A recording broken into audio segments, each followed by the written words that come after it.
back. I think the slides will help you recognize what I'm trying to explain, maybe. To start, I will give you a very quick outline of how this idea, how this topic came to be from the very beginning, because it actually stretches very deep into the history of human thought, even deeper than I had thought initially.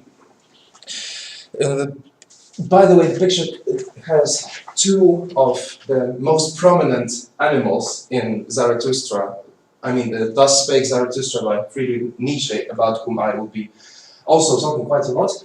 The eagle and the serpent, which can be seen as representing opposed elements in the world, the serpent being clearly Chthonian, connected with the earth, burrowing, and the eagle is an animal of the sky, of the sun. It flies in the air. So in Thus Spake Zaratustra, these two are paired in an unlikely cooperation where they are the guiding animals for the protagonist of the book. And this particular image was one of those which inspired me to undertake a broader look at the issue of symbolism related to nature and to animal life in Nietzsche and then in young Poland, which are quite closely connected because that was the literary epoch where the influence of Nietzsche's work, at least in the artistic sense, began to be seen in Europe. So first of all, the perception of nature was different in different ages. So in antiquity, nature was present in culture because since the beginning of Indo-European culture, and obviously other cultures as well, but right now we are sort of limited to this perspective. Nature was a source of human belief. And what is really interesting, Friedrich Nietzsche was very much fascinated by pre-Socratic philosophy, so he tended to depreciate the likes of Socrates or Plato, whom he considered less philosophical than the natural philosophers like Heraclitus, and all those who were called the physicoi in ancient Greece. I have found in the description of pre-Socratics by Kirk and a few assorted authors the idea that philosophy actually grew out of mythology. At that moment in Miletus and other cities on the coast of Asia Minor, some people were starting to realize that mythological tales are not sufficient to explain correctly how the world came to be and how it functions. So they started to dig deeper and actually using mythological imagery to describe their philosophy initially. And only then it was abstracted more and more into a more scientific endeavor. So the natural imagery in Thus Spake Zaratustra could be seen as an attempt to get back to this mode of thinking paired with a mode of delivery which resembles a mythological tale. Later on it was drastically changed with the arrival of Christianity because the European mentality was obviously much different with the new religion. And then, to a certain extent, nature was identified with the element of evil in the world, in this sense that the ancient natural deities, especially the minor ones, the fauns or satyrs and nymphs, were transformed into evil spirits.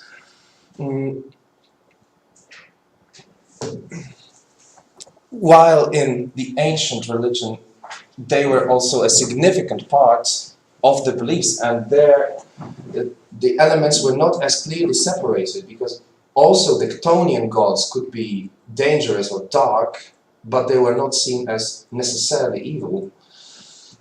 While throughout the Middle Ages, it can be asserted that a more dualist approach, obviously not completely strict, apart from sects like the Cathars, however, it was more separated than in antiquity. In the Renaissance, interest in nature was rekindled by the discovery of some manuscripts from the antiquity. Knowledge was being spread, and Neoplatonic ideas were becoming more popular with learned men. It can also be suggested that the modern rationalist ideas were to a large degree inspired by the discovery of the rerum natura by Lucretius in the 15th century, because for all those centuries it was hidden and almost destroyed, and then the book became copied and became an inspiration for Renaissance thinkers. Later on there were also geographical discoveries, new species of animals being seen, so that the outlook on the world was greatly expanded. And in the Enlightenment, rationalism was developed, and a deist approach to the presence of religious forces in nature was gaining popularity. And now we come to the age I'm going to focus on, where young Poland took place, and also Nietzsche wrote in the 19th century. Where we see industrialization of European countries, also the growing popularity of evolutionism, following the Darwin's book on the origin of species. Also statistics was being developed to discover the phenomena present in a society where numbers were growing, so some kind of description was needed to get a hold on all the data being accumulated. But at the same time, there was a return to spiritism and growing popularity of pseudoscientific theories like the flat earth,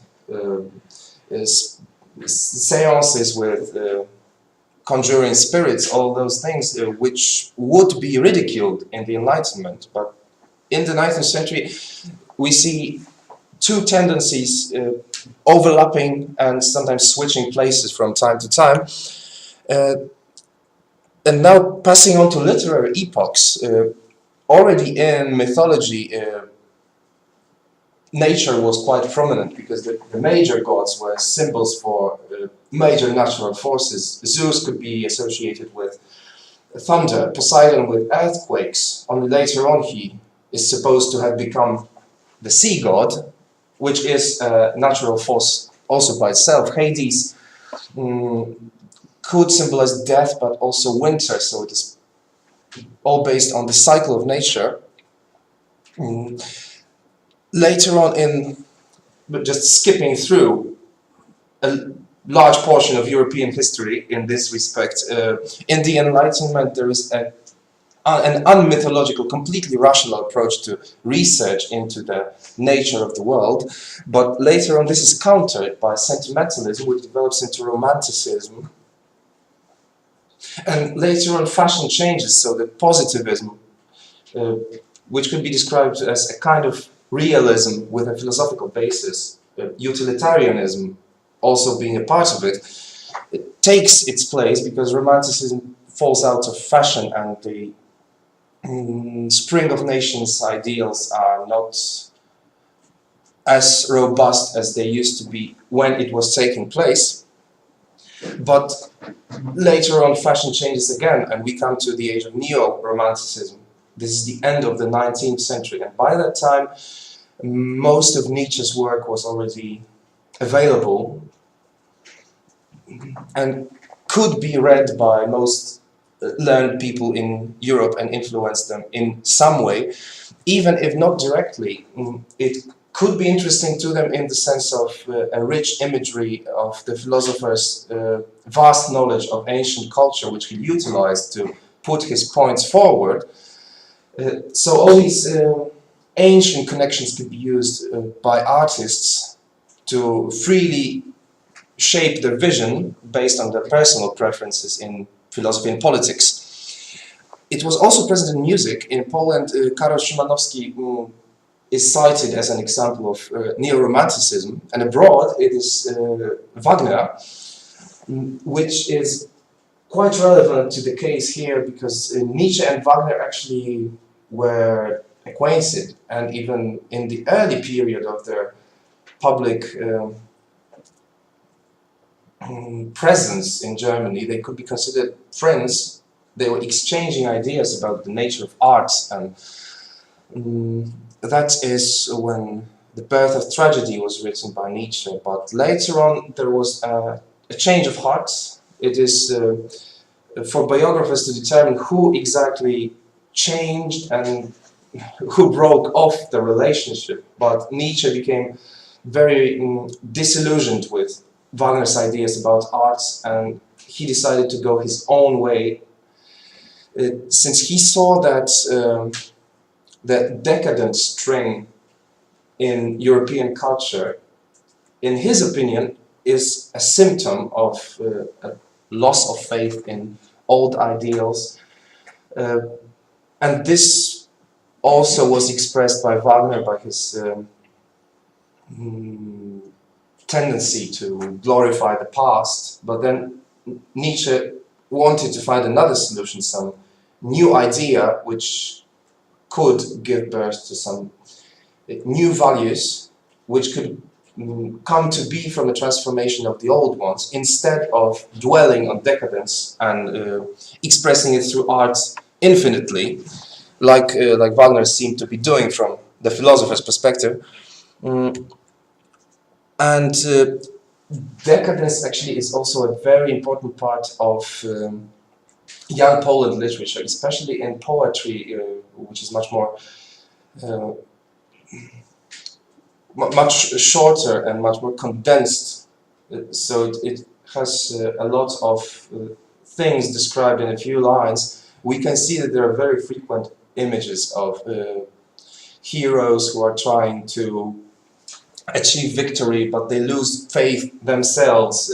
For example, in Tadeusz Miciński's poem, which describes a heroic medieval knight who fights for God, but then as he finds the Holy Grail, he smashes it against the rocks because he loses his faith. Or Kazimierz Przewodnik-Mayer uses the imagery of decaying plants, which can symbolize decadence. So this part of 19th century tendencies is very much present in young Poland literature. There is also social decay and problems related to the overturning of the old social order and the rising consciousness of the situation of the lower classes, which are sometimes described in young Poland novels. At the same time, it could be ascribed to the influence not only of Nietzsche but also of Schopenhauer, who used some elements of Buddhist thought in order to look for some new solutions for Europe and its philosophy. And he was quite a pessimistic thinker, if we really analyze what you find in his books. Nietzsche was himself a part of this cultural movement and influenced by Schopenhauer's ideas, but then he changed his direction and started to look for some more positive philosophy which would affirm individuality and vitality. So this brings him much closer to the Romantics, even though he does not glorify the Middle Ages like the Romantics sometimes did with their heroism. He wants to get even deeper into the origins of culture, and he, in his own fashion, glorifies ancient Greece as the place where all culture was created, as far as he is concerned. He even goes as far as to say that modern Europeans should accept the ancient Greek values and live in the same fashion, which is quite extreme and nowadays would probably not be acceptable. Actually, it was not very much acceptable then as well, because he was in a way excluded from academic life, both by illness and by his provocative views. So now I'm going to pass on to the core of my presentation today and say something about the diagrams that I've prepared, which are based on word associations, which are calculated on the basis of word frequency, word vectors, which were then added or subtracted to achieve a map of word associations in the corpus. So primarily this represents the whole corpus of more than 70 young Poland novels. I have used texts of similar length so that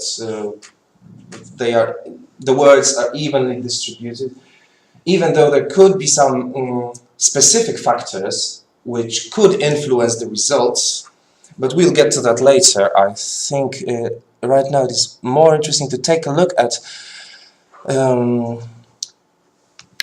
weakness to the left and strength to the right, which are very important in Friedrich Nietzsche's philosophy. He is describing the European man as decadent, one that needs to become stronger, but not in the sense of physical strength, but in the sense of some ideas which would give his life meaning. And this way, this kind of neo-romantic hero would be an individualist and would be something good. While in young Poland literature, we can see that I have added this axis on the vertical, there is human and God, so that also this category is represented on the graph, so we can see which qualities of a human or another being that is found in the books represent what is good and what is bad, according to the authors. And in this case, the word my, which means we, is most strongly associated to power and strength.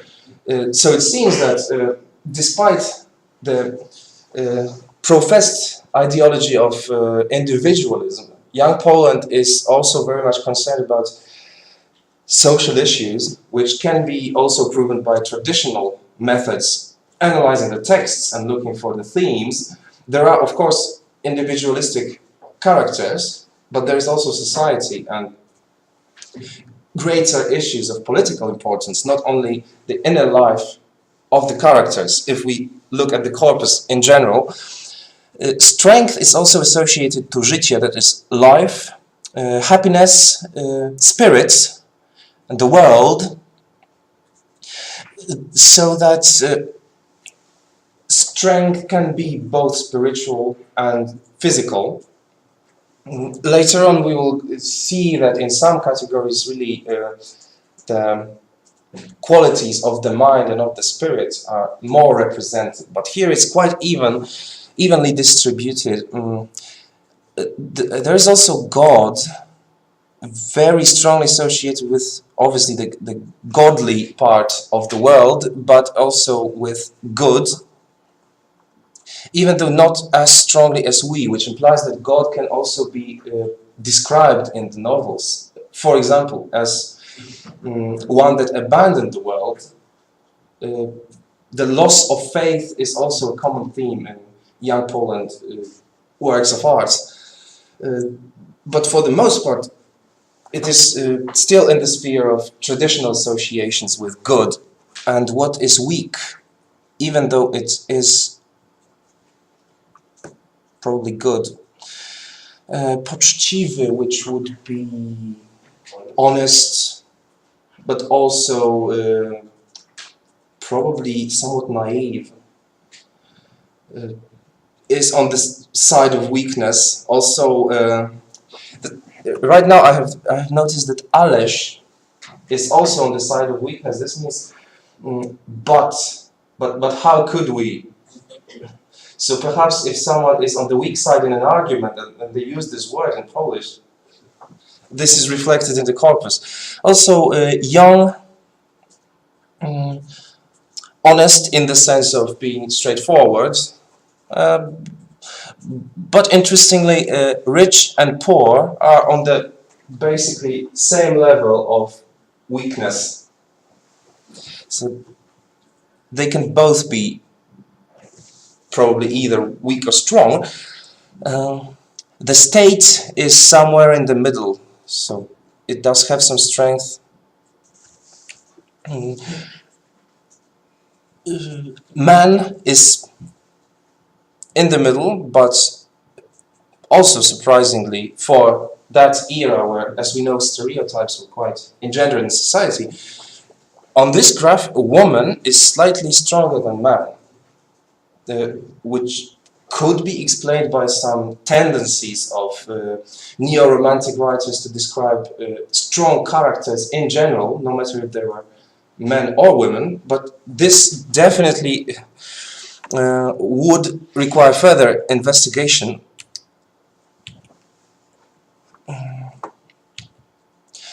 And now getting to the ancient associations where animals were a large part of the pantheon, so it only makes sense to not only see man and God on the same graph, but man and beast. So which qualities are human and which ones are animal-like, which could be described in, to utilize Nietzschean terms, as the Dionysian and the Apollonian.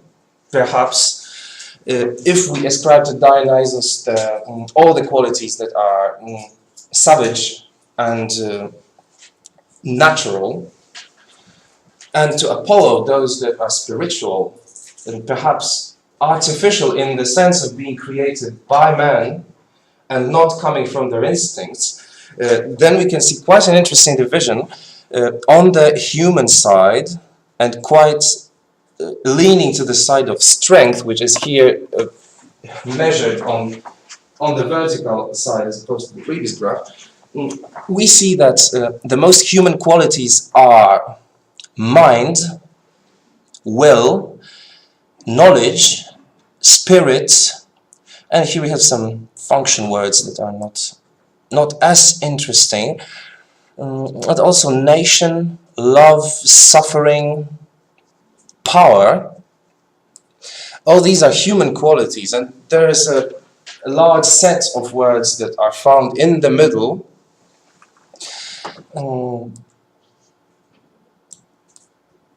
Like character, dignity,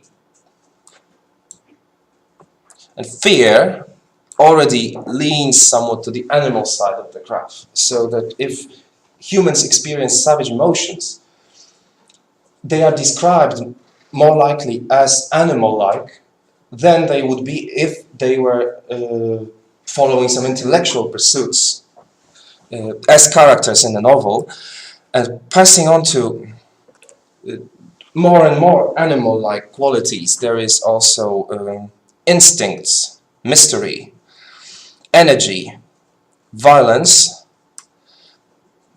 lust, unspoken, triumph. So this brings to quite interesting images to mind, because if we imagine that the characters in the novels are engaged in some physical activity, be it sports or perhaps a confrontation with another human being, and they win, they are likely to be described somewhat as animals that have succeeded in surviving the situation. And the most animal-like qualities here are fatigue, ferocious anger or madness, and despair. So that despair brings people the closest to their instincts, as far as we can see. And since these two are parts of human nature, which could be interpreted as such in the light of traditional European thinking, where there is the spirit and the body, if they are separated by such a great distance, because they are found on the other sides of the graph, and they are likely to be associated with animal-like or human-like features, then perhaps young Poland literature is still in this decadence stage, and it does not show a solution to the decadence. It does not transvalue all values as Nietzsche had proposed. It is more likely to show us a diagnosis, a description of the world where a character is trying to find their way. This idea of the Dionysian and the Apollonian was suggested to be actually something unified in Kaufmann's biography, which was published after the Second World War and was pronounced the first objective revised book on the philosopher and on his thought, which did not take into account any stereotyping or any of the fabrications that were created already when Nietzsche was alive by his sister Elizabeth, who tried to make him into a more patriotic philosopher who would give strength to his own people, as opposed to one who only sought a transvaluation of values without taking into account the reader's origins, and even went to great lengths to criticize his own country in some of his books. However, what is the point here is that Kaufmann proposed that in the later works of Nietzsche, the Dionysian and the Apollonian actually are described simply as Dionysian in opposition to Christian Europe.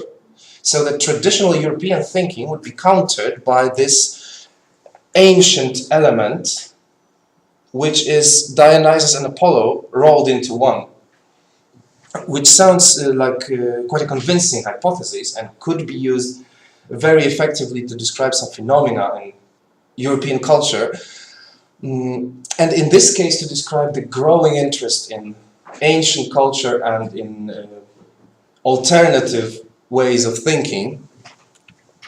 The next graph is already more in the realm of nature, because I'm supposed to talk about the animals of young Poland, so soon we will be getting to the animal world and more particular descriptions of specific animals that are described both in Nietzsche's works and used as imagery in young Poland.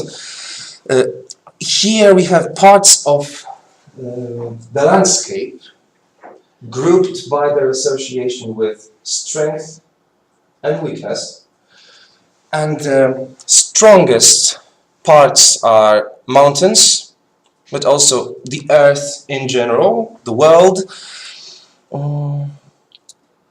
the road, but also country, which can be associated with some of the previous associations with groups being stronger than solitary individuals. And what is also interesting is that a mountain range, height, parts that are not very populated lean slightly to the direction of strength, while the most civilized parts of the landscape, like a forest clearing, a park, or a mountain slope, which can be even used for agriculture in practice, are associated with weakness, so that nature in the light of what is represented in the graph can be seen as a representation of powers that are beyond human possibilities, as in ancient mythology, where the forces of nature were deified and personified as the Olympian gods. For example, of course, in the context of Greek mythology.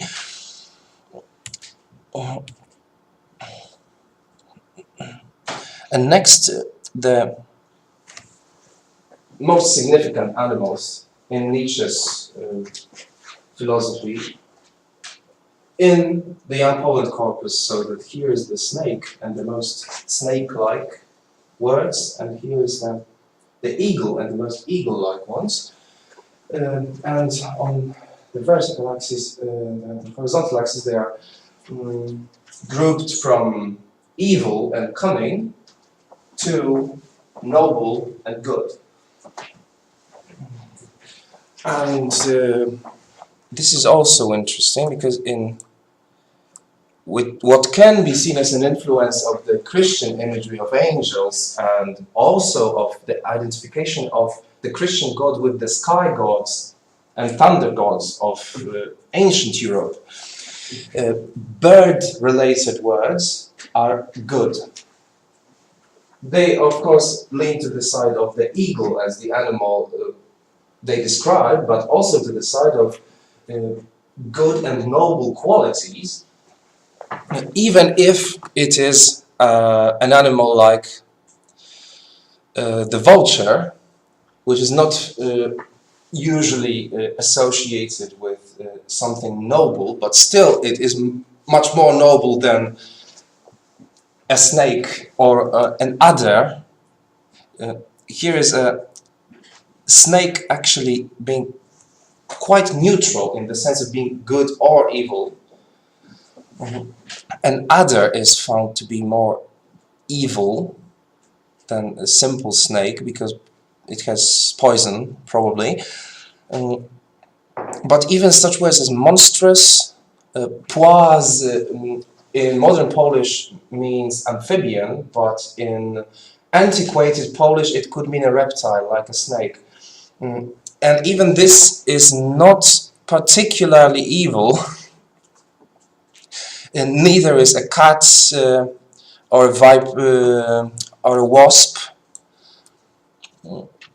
This is quite a surprising graph actually, because the most evil animals and phenomena are strong wind, the wolf, the deer, the hare, and someone possessed or a damned one, and also furious, which could relate both to a person and to natural phenomena. I have tried to determine what is the role of those words in the corpus to a certain degree.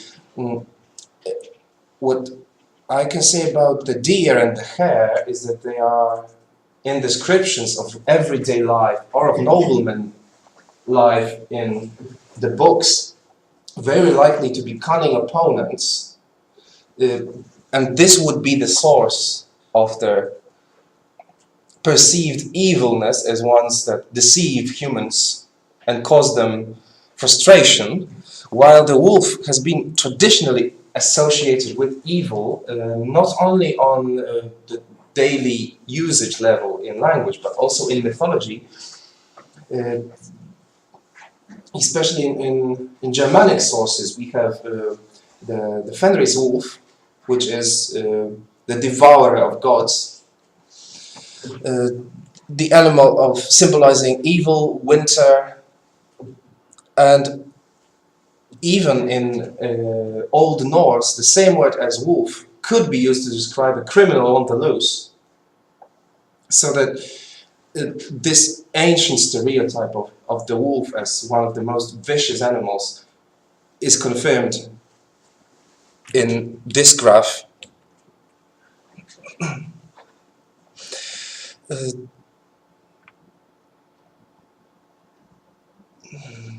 The neutrality of reptiles can be linked to mythological motives where there are, of course, beasts like the Hydra or the Python, which is defeated by Apollo. But on the other hand, all these parts of the mythology, all these characters or monsters are necessary to one another because they make the mythological story go forward instead of just being a set of descriptions. It is a tale that can be repeated with the seasons, for example. So in this sense, it seems that the Apollo corpus does reflect the fear of reptile-like beasts, but also it can reflect a certain fascination with such creatures, especially that if we take into account ancient mythology and the role of such creatures in ancient beliefs, they are not always evil as the Wawel dragon in our local legend. Actually, in ancient Europe, it is supposed that dragons or serpents were good spirits protecting the springs of clean water.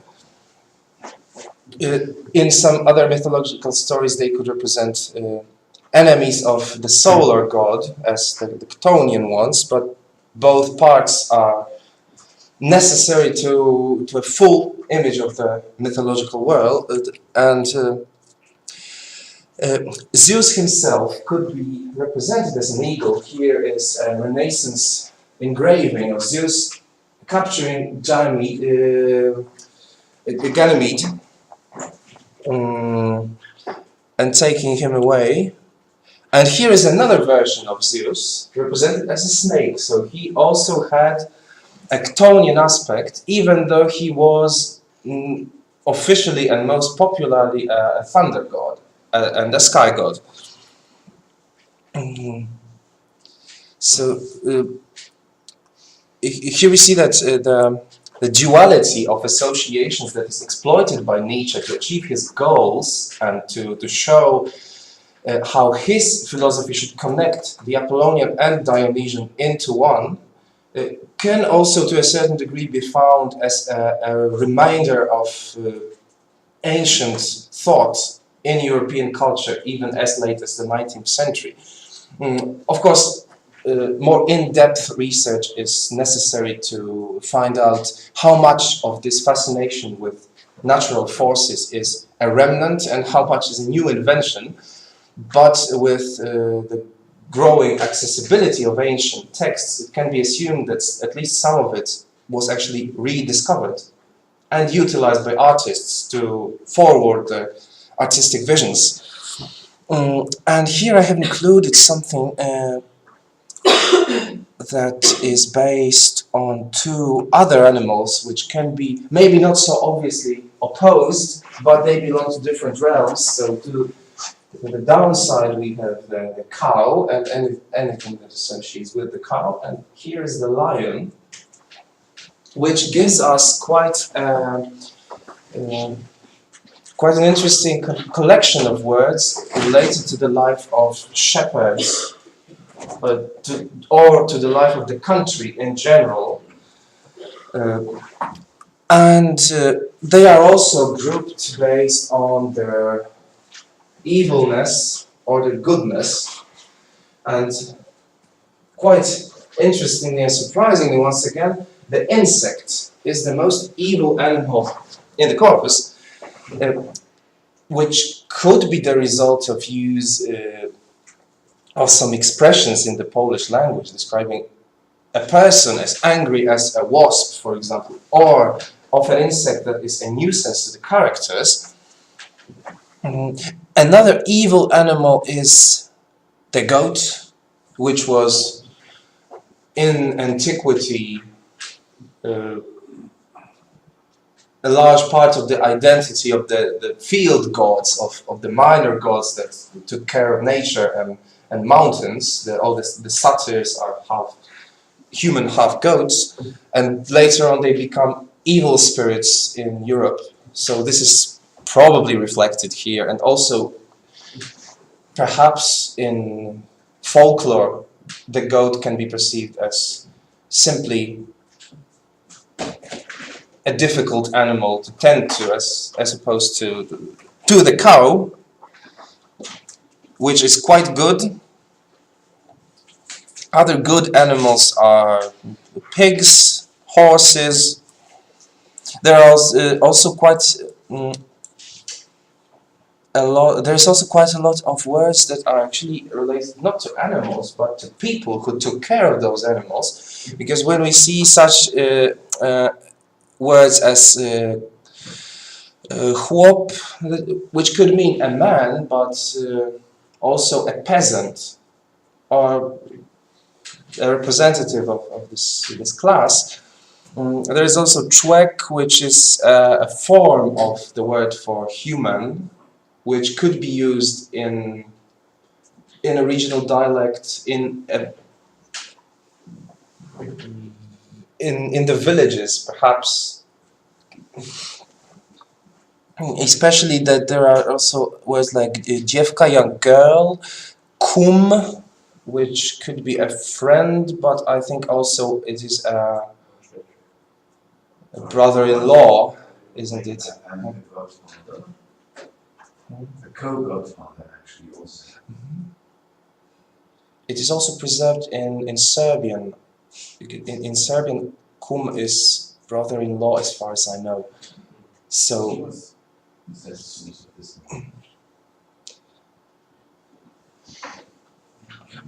Anyway, in the Polish language, I think that the word, in this particular form, it would be used in the villages, not so much in the city. So this implies that all these animal words are also related to the peasantry who took care of animals and had to defend them against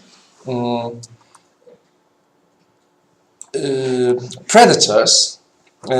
Here we also have the she-wolf, and there is the shepherd himself taking care of the flock, and even there are some regional dialect words. I have to find it, but I am absolutely sure that there's kierdel in here. Here you can see this word. So this is a regional dialect mountaineer word for a herd of sheep. So this quite unexpectedly, this investigation of animal imagery led us from the heights of Zaratustra's mountain roving philosophy straight into the villages where actual animals are taken care of by the peasants. Also, in connection to the Dionysian folly, we can see that here the roar, in general making noise and anger in animals, lean to the supposedly evil side of the graph, so that this is a kind of behavior that people want to distance themselves from and which they criticize, even though in the Dionysian ideal of the mystic experiences, it would also be acceptable for participants to engage in some roaring. The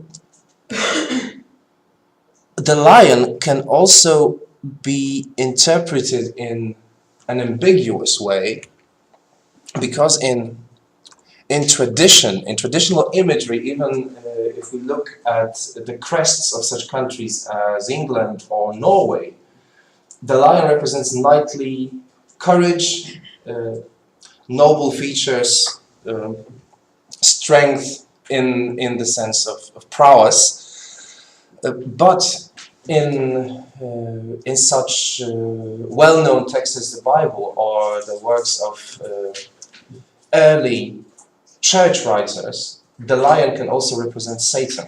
And in this particular case, we see more of the knightly lion, which is placed on the side of good, and the evil animal is the wolf, which threatens the flocks.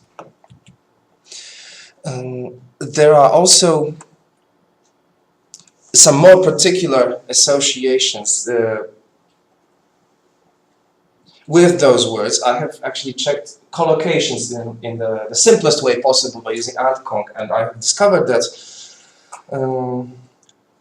the most common associations with the cow are our cow, the best cow, and the cow died. So this implies that in the corpus it is a source of nourishment and a very important animal, as it was in Indo-European culture. And as far as ancient Greece, Hera was given the epithet cow-eyed, which implies that she is the caretaker of the household, and she is as good as a cow in providing nourishment, while the goat is bad because it roars and it whines a lot, it makes a lot of noise.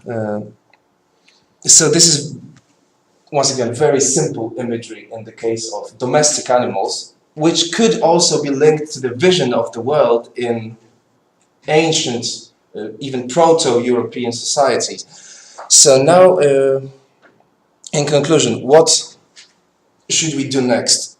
All these simple observations that were based on a few graphs done on the basis of word analysis in a corpus of young Poland novels suggest that it should be investigated further. What are the associations with other parts of the landscape which represent the feelings of protagonists in the novels, or philosophical ideas in such works by Nietzsche as Thus Spake Zaratustra, especially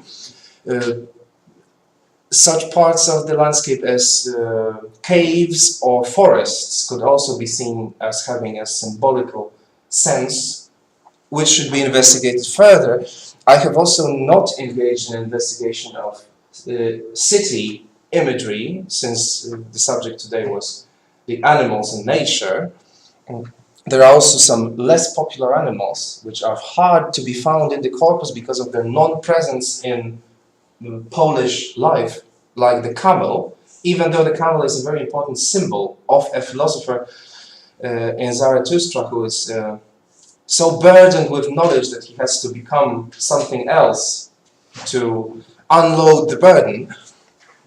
And what comes next is also an investigation of abstract ideas in the corpus. So that's some more ideas, because I have taken a look at such words as God, human, or animal, but I think this could be developed much further. For now, we can, on the basis of word associations in the corpus and on general associations that are found there, somewhat compare the image of the world in Nietzsche's work, in young Poland literature, and in ancient Greece, which was the main inspiration for Nietzsche's philosophy. And in some points, they seem to have quite interesting points in common, even though in other places they seem to be very distant from one another. And here is a list of what I have used.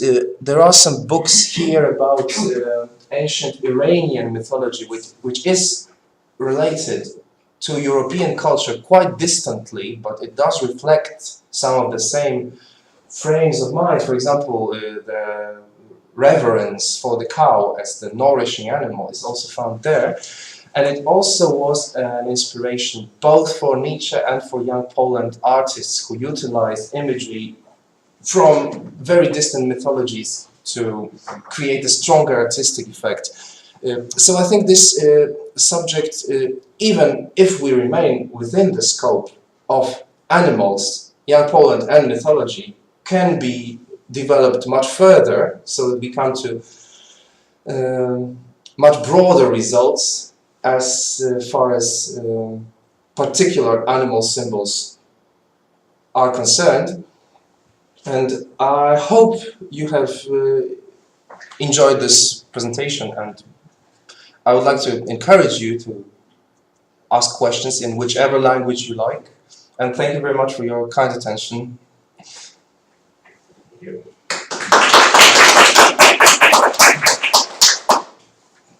you very much. So now, if you have any questions.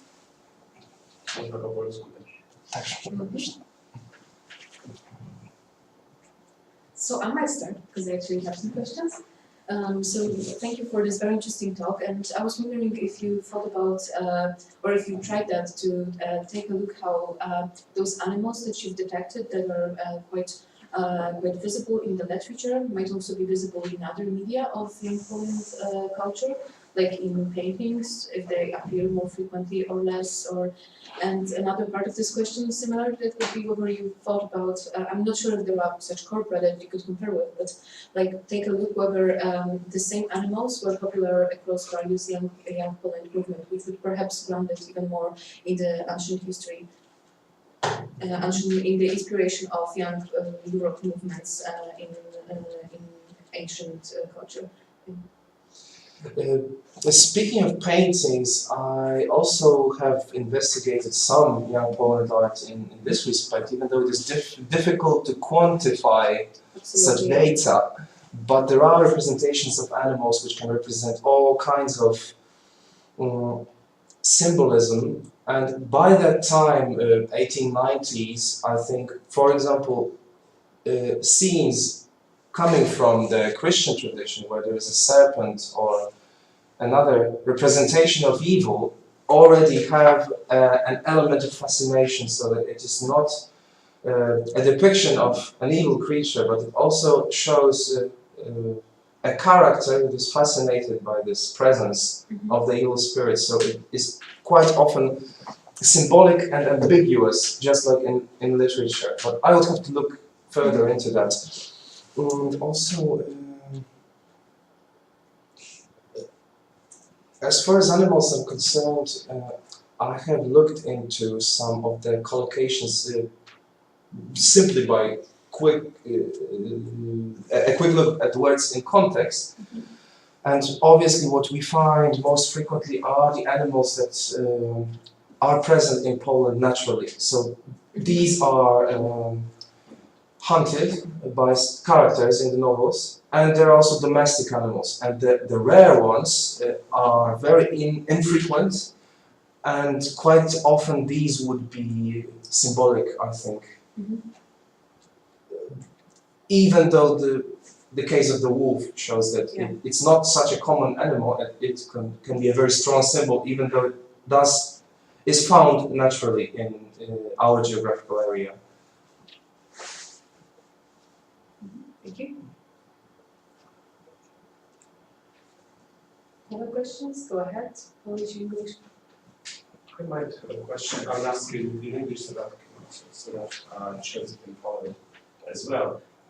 You were showing us, it was really cool, different similarities between words in the selection of books you thought were symbolic and somehow linked to Nietzsche. Right? So, what about, did you think about comparing it to a random selection of the novels from the end of the 19th century, which were not symbolic?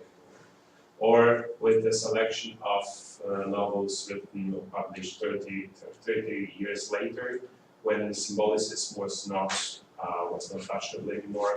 So if the patterns would persist, or would they be sort of accidental, or to be found only in this subcorpus that you've used? Did you think about this kind of comparisons against a bigger collection of novels? I have not yet tried it, but I have thought about it in the scope of changing literary fashions. So in this neo-romantic period, we have a particular mode of thinking, and in 20 years' time, it could be quite different, even though some things are constant in European culture, even though there are attempts to introduce something new. So this could perhaps prove to us that all those new currents in European culture in the 19th century were, after all, not so new, not such novelties as maybe you would like them to be. I think it would be worth a try sometime to compare, and also with a corpus that would date, for example, 20, 30 years back in time, what we would see there.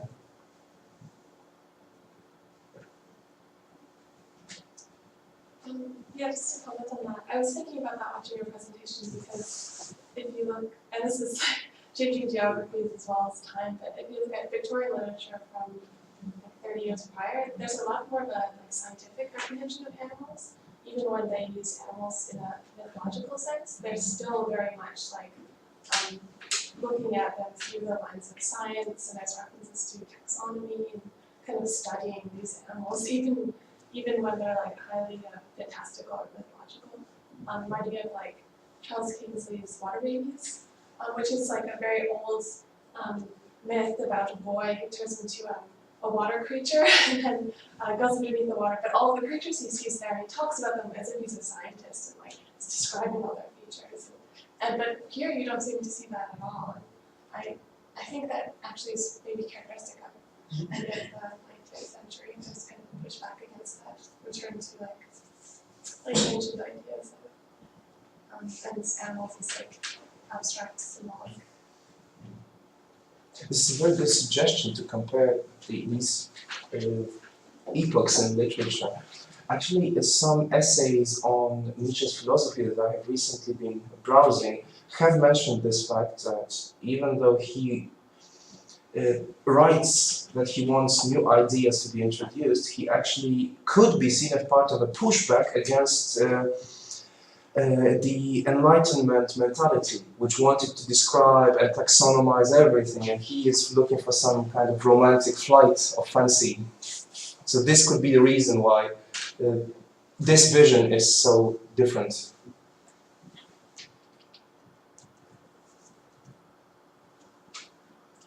I believe the internet is silent with questions, but if you have any other questions, this is the last one to ask. If not, then thank you so much for the presentation. Thank you all for your attention. I would also like to inform you of the next meeting. So the next DH launch will only take place in the next year. We don't have the exact date, so please watch our website for this. But I can give you the title and the person. So our speaker will be Dr. Aleksander Sliwiński-Paul from AGH University of Science and Technology, with the presentation of applications of methods of computational linguistics in linking and intelligent system of legal information. Thank you so much, and have a nice Christmas.